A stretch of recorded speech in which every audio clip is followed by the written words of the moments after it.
edhe vullën e ndërkombëtarëve nuk janë kredibile.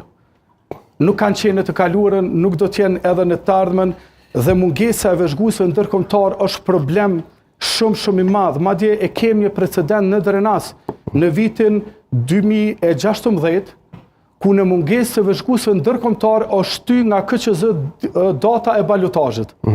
Derisa janë kriju para kushte dhe kushte që të kemi vëzhgues ndërkombëtar dhe të kemi monitorim të mirëfillt. Nëse, po tani nuk është adresuar dhe nuk është konfirmuar që nuk do ketë mbështetje ndërkombëtare në vëzhgimin. Na kem kontakt. Ka nevojë për thirrje. Po, na kemi kontakt, domethënë zoti Hamza është taku sot me përfaqësues amerikanë, evropianë kështu me radhë, edhe ne kemi kontakte personale.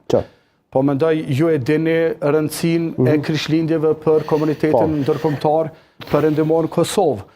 Pra kjo padyshim që e sfidon praninë e tyre. Elementi tjetër është probleme me besueshmërinë në proces. Me çka?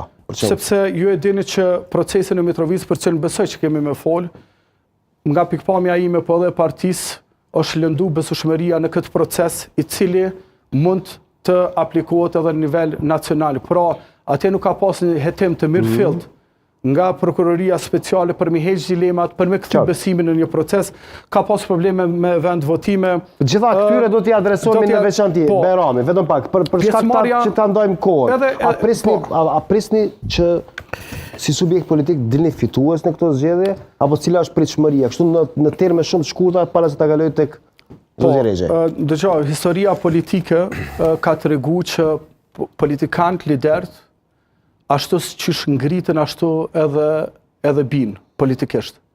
Albin Kurti është ngritur përmes diasporës, Albin Kurti do të bje përmes diasporës.